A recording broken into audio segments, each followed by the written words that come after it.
Many times that we have had this day, we have emphasized the importance of friendship. But today we'd like to concern ourselves with the family. And we are asking two questions this morning, and that is, what is the origin of the family, and what was the original design? The home, the family, begins with marriage. And surprisingly, marriage on earth is even older than sin. There aren't many things that can make that claim. But marriage was instituted before sin entered into the world. In order to comprehend this, we have to study Genesis chapters 1 and 2.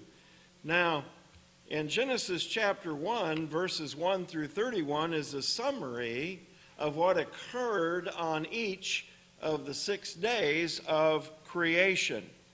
And then chapter 2 is an elaboration. Verses 1 through 3 describe briefly the seventh day, but the rest of chapter 2 elaborates on the sixth day before moving on. So we have a view of all 6 days of creation and a mention of the seventh day of rest. And then chapter 2 focuses on what happened on the sixth day, not just a summary, but things that actually occurred on that particular day.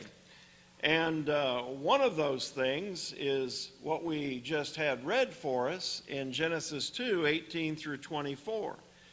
We want to notice about the sixth day that, among other things, Adam named all of the animals in order to notice that none of them was sufficient to be comparable to him.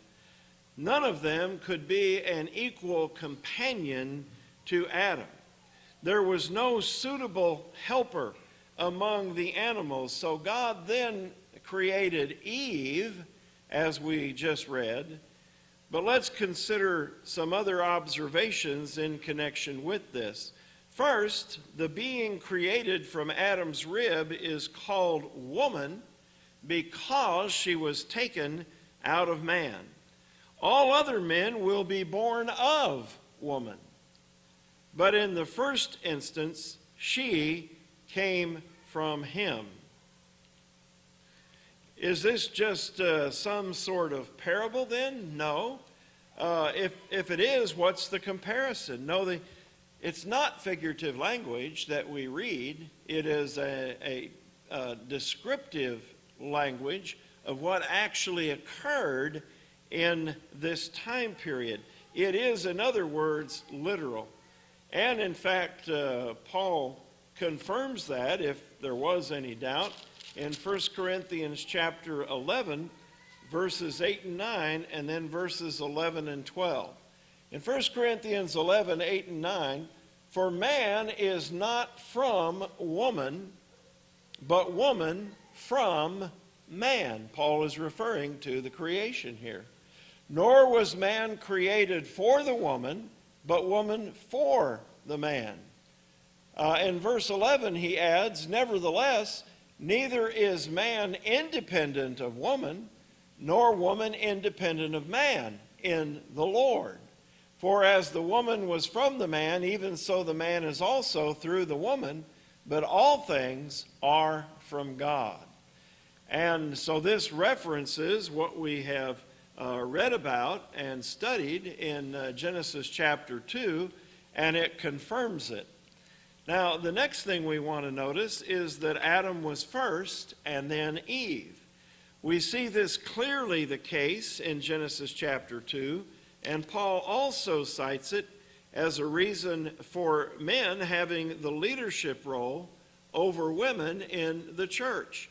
And we find that in 1 Timothy 2, verses 12 and 13. Let's notice very quickly the confirmation there of the same principle.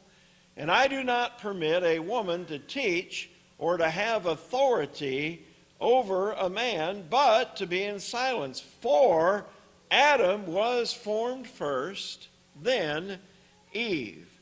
And so again, this is not just some figurative language that is used in Genesis. It is an actual description of what occurred. Now, third, the word wife is used in Genesis chapter 2 and verse 24, which implies that God married the first man and the first woman. How else would she become his wife? Thus, marriage is older than sin, which is not introduced on earth until Genesis chapter 3. Now remember that all that is mentioned in Genesis chapter 2 is an elaboration of the sixth day. That sixth day was already described as a summary in chapter 1, but this is the elaboration of that sixth day. After Eve is created and God marries them, which they seem to have understood, the sixth day comes to a close as per what we read in Genesis chapter 1 and verse 31. And God's commentary upon that is in Genesis 1:31 that everything that he had created was very good. And that includes man and woman and their being married together. He has, in 6 days, created the heavens and the earth, the sun, the moon, and the stars, all the vegetation that you see upon the earth, the animals, and man and woman, and instituted marriage. And you thought you got a lot done last week. But God was able to complete all of this in 6 days and rested on the seventh. Now, all of these things God accomplished before the entrance of sin into the world. Thus, marriage, as we've said, is older than even sin, which makes it a divine institution, one of purity when adhered to the way God designed it. And that's what we want to talk about next, is the way God designed marriage. We didn't make any applications as we were going through the description, but we want to do that now. Eve was created out of Adam, as was mentioned, and God brought them together. This was not a haphazard arrangement. God designed it precisely the way he wanted it. And we're going to show how as we go along this morning. So we know what did occur, and now we want to show that as God did this, he established a pattern the way he precisely wanted it done, and that is what we still need to adhere to today, and we're going to offer some proof of that before we close this morning. So first of all, since God married Adam and Eve, it was not his will that they live in fornication. That is, without being married. It is estimated today that about 70% of couples are living together as husband and wife sexually without being married, which is what fornication is. Now, fornication is not a word you hear bandied about very much, but it's a word that is in the scriptures, and that's what it means. In Hebrews chapter 13 and verse 4, fornicators, and that would be those living together apart from marriage, and adulterers God will judge. This sin is just about in every list that you will find in the New Testament. You'll find it in 1 Corinthians 6, 9 through 11, Galatians 5, 19 through 21. And as you go reading through various passages in the New Testament, it's doubtful that you will find it omitted hardly ever, because it is such a common transgression. But it is a transgression of the design that God had for man and for woman. God's design in marriage is one of one woman and one man, and intimacy is designed only for two people in that relationship. So that was God's design, as you have seen in Genesis 2, verses 18 through 24. But mankind began to change God's original design. God created one and only one of each gender for marriage. God did not take one of Adam's ribs and make a man for Adam as well as a woman. That was not his design. Nor did he take two ribs and bring Adam two women and say, here's your wives. That's not the way that God did it. That's why we mentioned that this arrangement is not haphazard. God designed it precisely the way that he wanted. And so these various combinations were not in the mind of God. He created the man and the woman precisely the way he did as a pattern. However, man soon began to change that pattern.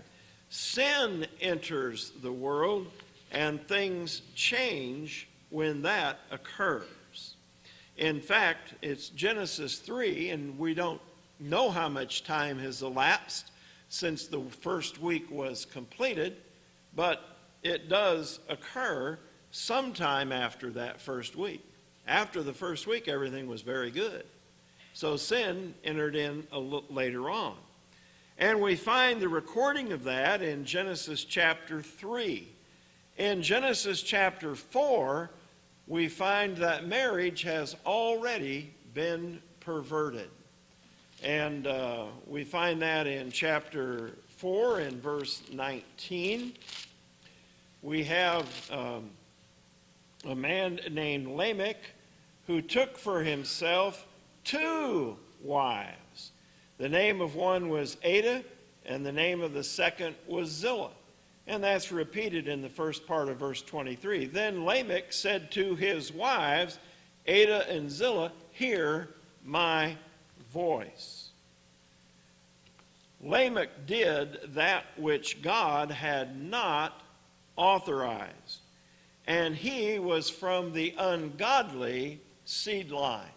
The godly seed line develops through Seth, that we read about in chapter 5. But these were descendants of Cain. And so the idea of polygamy was not invented by God. It was invented by man from the ungodly seed line. Now, through Noah and his family, monogamy seems to have been restored. There were only 8 on the ark. Each one was a marriage of a man and a woman. However, after the flood, polygamy soon redeveloped in the world, and even the godly began to practice it. In fact, in addition to Sarah, Abraham took Hagar long enough as a wife to bear Ishmael, and Jacob ended up with 4 wives, and God allowed it, but he never encouraged it, nor was it his original design. He allowed it for a period of time. Now, hold that thought, that God tolerated polygamy, though he did not endorse it, even though it was not his design, while we travel down another road. Nothing indicates in the Old Testament or the New Testament that 2 men or 2 women ever tried to insist upon marriage. Homosexuality basically falls into the category of fornication according to Thayer's definition of the word porneia. We get the word pornography from that, if that gives you a hint about what the word involves. But not only are unmarried couples guilty of porneia, homosexuality also comes under that very broad descriptive word, according to the Greek expert Thayer. And this proved to be a widespread problem in the time of Abraham. Sodom and Gomorrah, Admah and Zeboim, that usually get overlooked, were cities of the plain, and they were all perverted cities. Within just 300 or 400 years of the flood, we find God determining to destroy those cities. Let's notice Genesis chapter 18 and verse 20. And the Lord said, because the outcry against Sodom and Gomorrah is great, and because their sin is very grievous, I will go down now and see whether they have done altogether according to the outcry against it that has come to me, and if not, I will know. Well, of course, that's speaking of God anthropomorphically. He knew that what the case was, but he went and, in a sense, investigated, found out it was the same, and then had a debate with Abraham as to how to spare those cities if so many righteous could be found. Abraham started out with 50 and ended up with 10, and God said, yeah, if there's 10 righteous, I won't destroy the cities. You'll notice they were destroyed. So in chapter 19, verses 4 and 5, we read that 2 angels had come to the city, and before they lay down, the men of the city, the men of Sodom, both old and young, all the people from every quarter surrounded the house, and they called to Lot and said to him, where are the men who came to you tonight? Bring them out that we may know them carnally. Thus, the city was found to be as perverted as reported. And God destroyed 4 of those 5 cities of the plain. Now, here's a point in why we asked you to hold that other thought. Unlike polygamy, God never tolerated this sin. He did not approve of polygamy. He did not endorse it, but he allowed it to occur. That never happened here. Homosexuality was even forceful at times, but even if the men of Sodom had married each other, it still would have violated God's design. And so this is something that was considered a grievous sin the very first time we're introduced to it, and God destroyed the cities of the plain because of it. It was sin under the law of Moses later on, and it is still regarded as sin in the New Testament, Romans chapter 1, verses 21 through 32. Now, there is another thing that violates God's original plan, and that is divorce. Did God give any instructions to Adam and Eve about divorcing each other and marrying someone else? No. In fact, for a long time, there wasn't anybody else. Not until they had children, and then their children had children.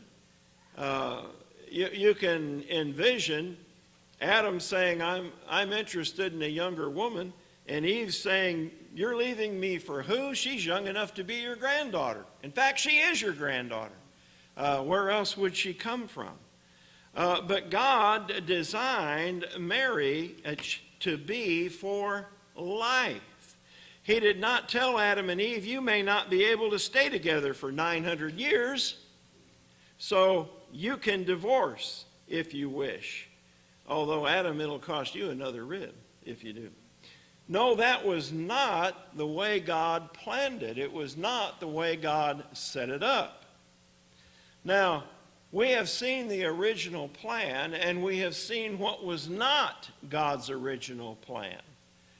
And we mentioned that there would be some confirmation of this, and so we want to get to that at this time.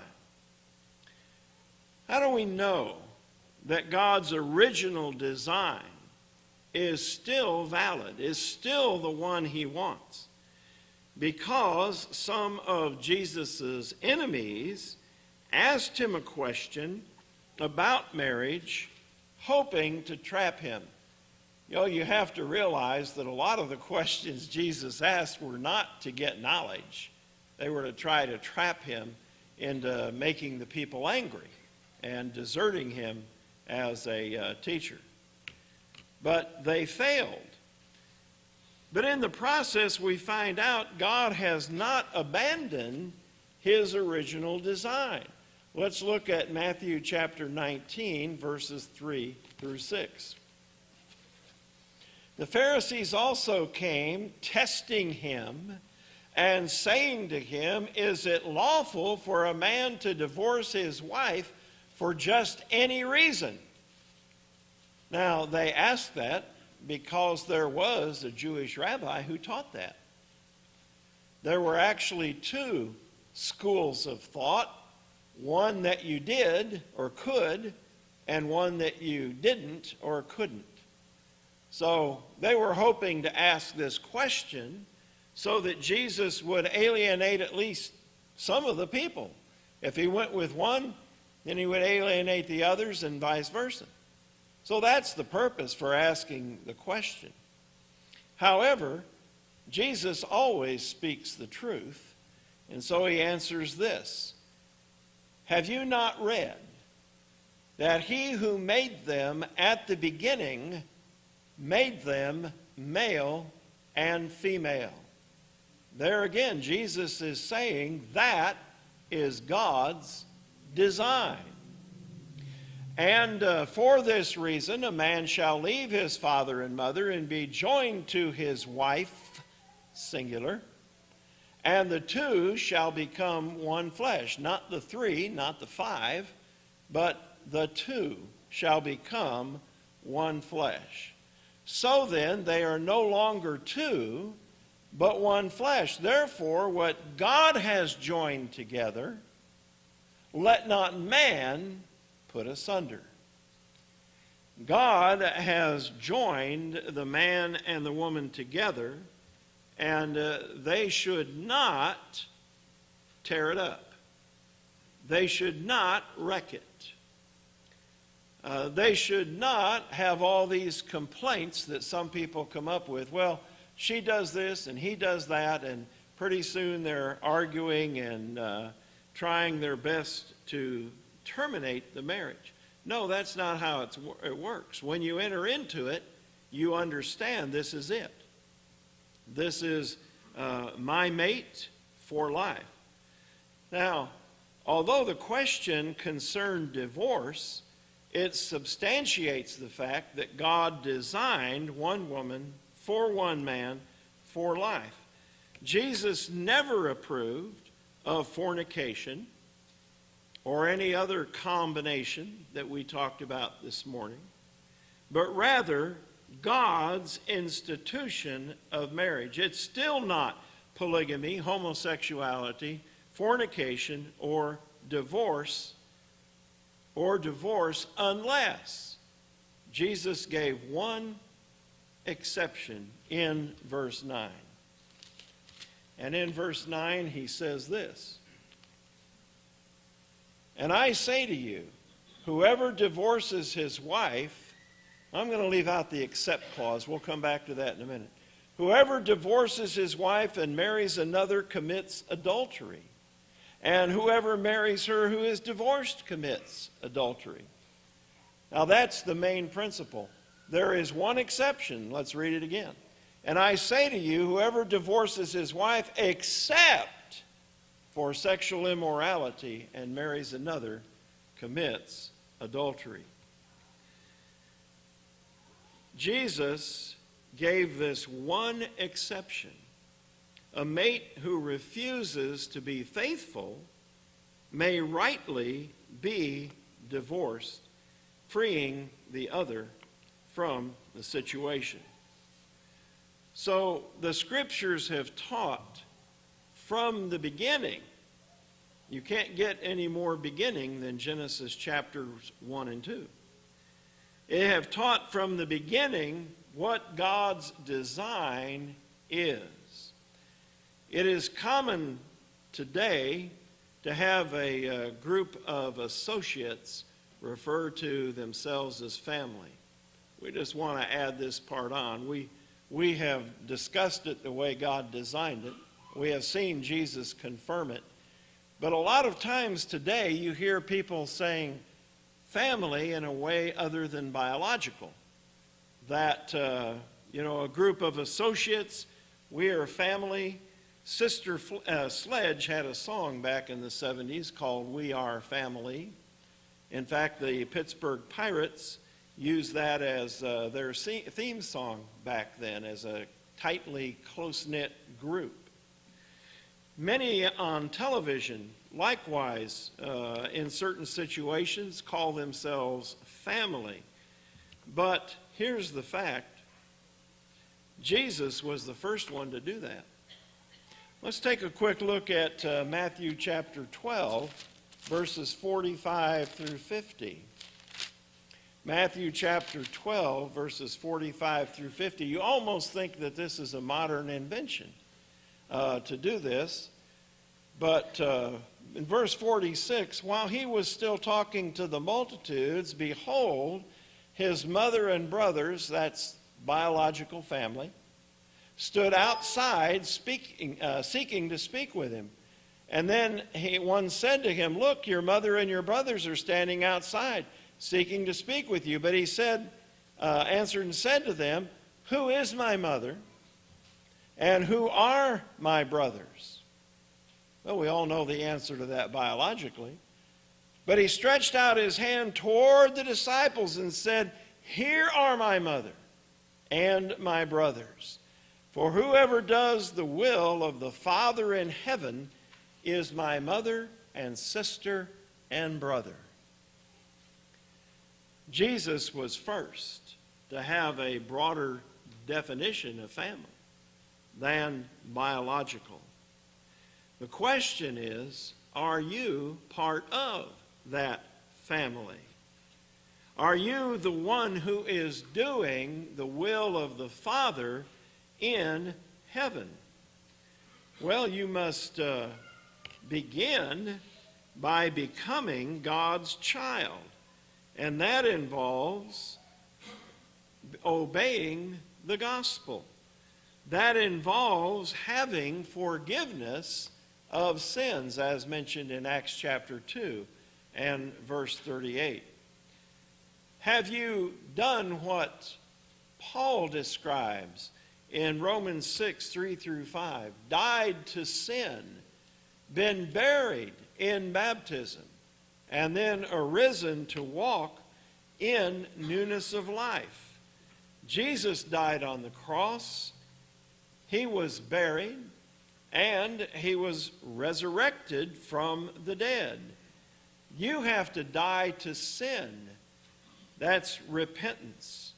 And then you have to be buried, not in a tomb, but in a watery grave, and then raised up to walk in newness of life. This is the way one enters the family of God. This is not my definition. This is not anybody here's definition. This is what we read in the Scriptures. And so if you have never obeyed the gospel and you want to know more, please tell us how we can help you this morning. We're going to stand and sing a song of invitation. And if you need to know more, if you would like to know more, we stand ready to assist you. If you already know or you have wandered astray and want to come back to the family of God, we invite you to come too while we stand and while we sing.